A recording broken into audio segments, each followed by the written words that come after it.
Yo guys, selamat datang lagi di Hero Review. Dan kembali lagi ya kan teman-teman di konten So Review, dimana di sini gue bakal membahas atau mereview anime-anime yang baru saja saya tonton. Dan di video kali ini teman-teman ya kan, gue bakal mereview anime yang menurut gue layak sih untuk direview. Anime yang tayang di musim winter 2021 kemarin ya kan, anime yang berjudul Wonder Egg Priority. Dan ya setelah beberapa minggu gue nonton ya kan, gue nontonnya rada putus-putus. Terus akhirnya gue sempat ngelanjutin lagi dan menyelesaikan anime ini. Dan ya ini dia Wonder Egg Priority. Wonder Egg Priority mengisahkan mengenai seorang gadis bernama Ai yang suatu saat menemukan sebuah telur yang lalu ia rusak telur tersebut. Dan muncullah seorang gadis. Iya, memang sangat membingungkan. Ai pun mencoba untuk membantu menyelamatkan gadis tersebut dari ancaman yang apapun itu. Sebenarnya jadi inti cerita Wonder Egg Priority ini adalah mengisahkan tentang sebuah grup 4 gadis yang ditugaskan untuk masuk ke sebuah dunia mimpi seseorang dan menyelamatkan orang tersebut dari apapun yang mengancam mereka dalam mimpinya itu.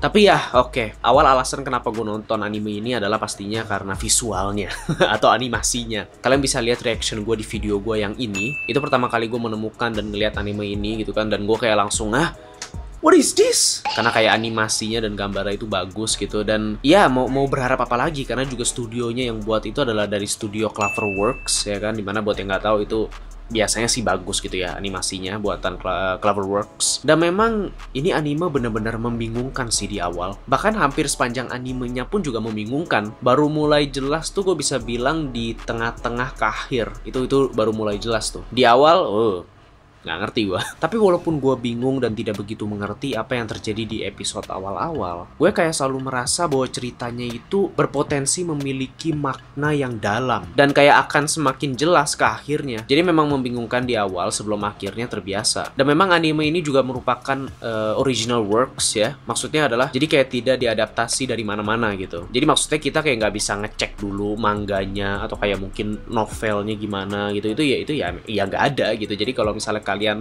pengen tahu ya mesti nonton anime ini. Buat yang belum nonton atau mungkin baru mulai nonton, gue mau ngasih tahu aja gitu kan, karena awal-awal emang ini anime bener-bener nggak jelas dan bingungin apa maksudnya. Tapi gue kasih tahu aja mulai dari episode mungkin gue bisa bilang 8 sih. Episode 8 sampai seterusnya itu udah clear, udah jelas pokoknya ya.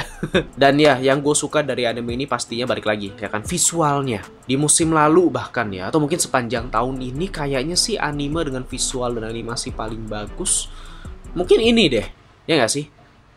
Iya, tapi selain itu ada sesuatu dari anime ini yang selalu membuat gue merasa ada kayak perasaan yang berat gitu. Sesuatu yang ingin mereka sampaikan pada ceritanya, kayak deep feeling dan deep meaning gitu loh. Apapun makna atau kayak apapun pesan yang ingin mereka sampaikan di akhir. Tapi sepanjang gue nonton anime ini tuh gue selalu kayak merasa gitu loh. Merasa kayak ada sesuatu, ada makna yang dalam gitu loh. Bahkan saat gue belum ngerti apa-apa pas nonton, atau di saat momen yang sebenarnya santai-santai aja gitu ya, momen yang kasual tapi kayak ada yang berat gitu di balik dan di dalam yang gue tonton ini. Dan ternyata iya, ada oh iya, kalau tadi gue bilang episode 8 itu mulai jelas, tambahan lagi episode 11 ya. Episode 11 itu udah clear. Udah bukan jelas lagi, udah paham lu. Semuanya itu udah terjelaskan di episode itu. Jadi buat yang lagi nonton gitu kan, selesain aja ya, maksud gue gitu loh. Takutnya ada yang lagi nonton terus di awal-awal bingungin, gak ngerti, terus kayak berhenti gitu kan. Maksudnya ya coba aja diselesaikan sih. Walaupun sih ada ya kurangnya menurut gue. Memang ini anime memiliki makna yang dalam, mungkin kayak pesan yang berat. Tetapi buat gue tidak begitu ada momen yang menghadirkan emosi yang cukup. Maksudnya kayak tidak ada momen yang memberikan impact yang besar buat gue. Atau kayak maksudnya kayak momen sedih, momen yang bikin gue akan mengenang atau mengingat momen tersebut nantinya. Biasanya kan ada tuh kalau anime drama yang berat, pastinya kan ada endingnya yang bikin kita nangis, atau momen yang menjadi puncak apa yang serialnya telah bangun. Dan mungkin buat orang yang paham atau bahkan relate dengan apa yang anime ini sampaikan, mungkin bakal lebih kena gitu ya dibanding gua feel-nya atau kayak tentang apa. Dan gue juga tahu ini merupakan hal yang cukup berat. Cuma maksud gua mungkin buat yang lebih relate akan lebih kena gitu ya, dan mungkin akan paham lebih dalam lagi. Karena masalah utama dari Wonder Egg Priority ada pada suicide atau tragedi bunuh diri. Suicide yang terjadi pada gadis-gadis pada usia yang muda, terlalu muda bahkan. Bagaimana orang-orang terdekatnya orang-orang yang ditinggalkan bisa menghadapi tragedi seperti itu. Bagaimana mereka bisa mengatasi rasa sakit yang timbul, rasa kehilangan yang tak tergantikan, dan rasa bersalah yang membesar. Itulah yang dihadapi pada karakter-karakter di anime ini. Keempat gadis yang telah ditinggalkan karena tragedi tersebut. Tidak tahu apa yang mereka harus lakukan. Perasaan bersalah yang dalam karena apa yang mereka tidak lakukan sebelumnya. Proses dalam mengatasi dan menerima hal tersebut. Proses dalam memaafkan diri dan memulai lagi untuk melangkah ke depan. Dan hadir untuk orang-orang yang mengalami hal yang serupa. Untuk saling menemani, memahami, dan membantu satu sama lain mengisi kekosongan tersebut, maka akan timbullah hubungan yang tak tergantikan. Pendapat overall gue setelah nonton, ternyata kayak seperti yang diperlihatkan di akhir, anime ini lebih seperti kayak sci-fi dark drama gitu sih ternyata. Ceritanya tuh kayak bisa ditaruh di salah satu episodenya Black Mirror.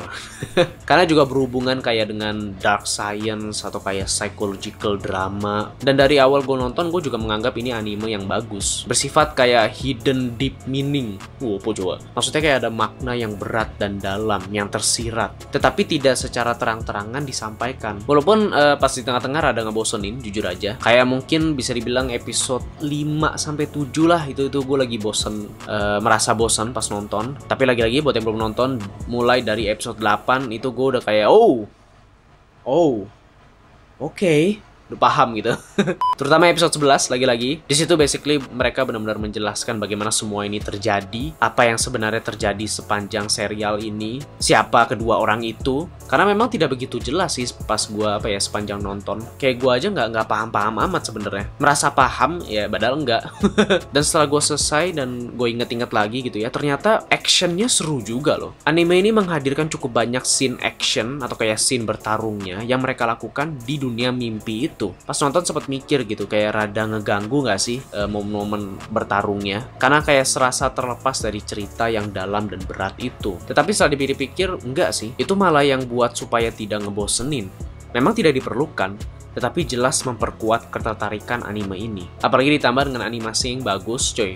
Bener deh, ini bagus loh animasinya. Walaupun kayak pertarungannya bukan fokus utama untuk ceritanya, tetapi cukup untuk menambah rasa di anime ini. Daripada cuman heavy drama sci-fi doang, ya kan? Perasaan gue untuk anime ini rada mixed feeling sih. Kayak rada campur gitu maksud gue. Thinking this is a good anime, tetapi tidak merasakan dampak sebesar yang seharusnya. Tidak ada momen yang benar-benar menyerang gue banget gitu. Lagi-lagi gue bilang, mungkin akan lebih tersampaikan buat orang-orang yang bisa relate ke ceritanya ini, atau minimal paham lah akan tragedi-tragedi tersebut. Karena buat gue paham maksudnya, tetapi tidak begitu bikin gue sedih gitu pas nonton ya. Tapi gue suka bagaimana story-nya ditulis. Gue rasa walaupun tidak ada spesifik momen yang bakal gue ingat sampai nanti, tetapi sepertinya gue akan lebih mengingat ceritanya sih. Ini merupakan anime yang gue berharap bisa bring the feeling to me a bit more. Kayak need that a little push, you know, di salah satu scene-nya. Jadi ya kalau gue bisa kasih rating sih 7,5 dari 10 sih untuk Wonder Egg Priority. Ya, drama yang diperlihatkan secara santai tetapi memiliki makna yang dalam, tapi juga sayangnya tidak begitu memberikan impact yang besar buat gua gitu sih, atau kayak momen yang sedih gitu maksud gua loh, kayak paling kayak gitu.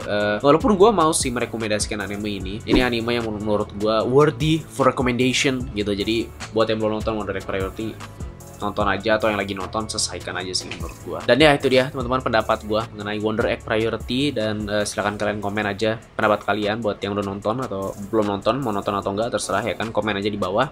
Like video ini kalau kalian suka, share juga video-video gua boleh, subscribe juga pastinya ke channel ini, dan ya thank you for watching. See you in the next video. Bye.